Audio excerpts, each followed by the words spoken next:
इथे एका भांड्यामध्ये 3 वाट्या बासमती राईस घ्यायचा आहे।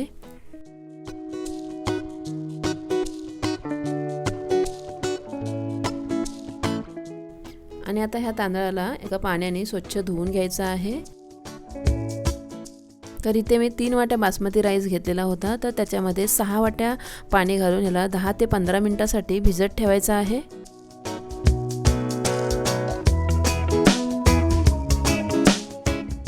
आता इथे गॅसवर टोप ठेवून त्याच्यामध्ये 2 चमचे तूप घालायचं आहे आणि त्याचसोबत 2 ते 3 चमचे तेल घालायचं आहे।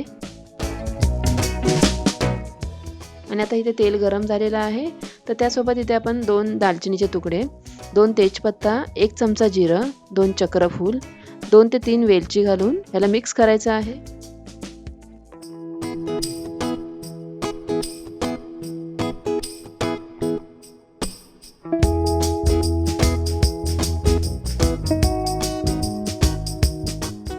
आता खडे मसाले व्यवस्थित भाजल्याच्या नंतर त्याच्यामध्ये 1 बारीक कापलेला कांदा घालायचा आहे।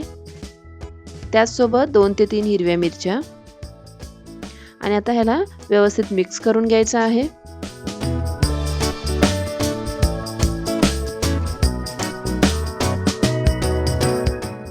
तर कांदा व्यवस्थित भाजल्याच्या नंतर त्याच्यामध्ये मी इथे थोडेसे काजू घेतलेले ते याच्यामध्ये घालायचे आहेत।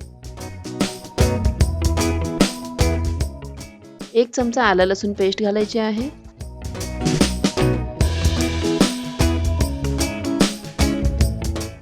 आणि आलं लसूण पेस्ट भाजून झाल्याच्या नंतर त्याच्यामध्ये 1 कप ओले मटार घेतलेले आहेत आणि ते याच्यामध्ये घालून ह्याला पुन्हा एकदा परतून घ्यायचं आहे।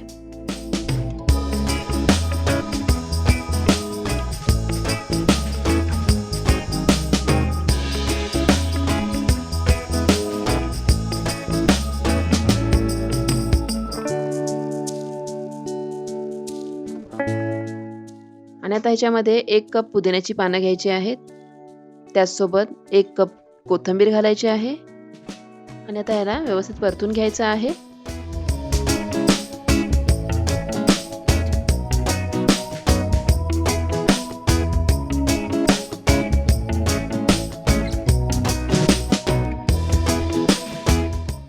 आणि आता याच्यामध्ये 1 चमचा पुलाव मसाला घालायचा आहे आणि चवीनुसार मीठ घालायचं आहे।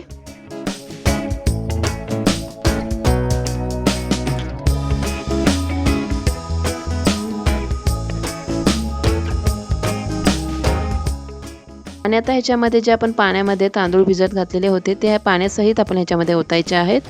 आणि आता ह्याला एकदा चमच्याने ढवळून ह्याच्यावर झाकण ठेवायचं आहे आणि आता ह्याला 1 उकळी येईपर्यंत आपल्याला ह्याला झाकण ठेवून शिजवून घ्यायचं आहे।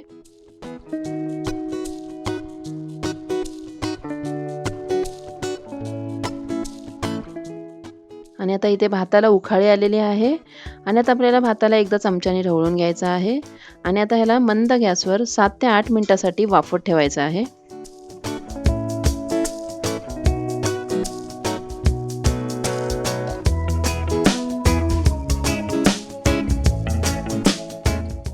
आणि आता इथे मटार पुलाव तयार झालेला आहे आणि आता आपण याला सर्व करूया।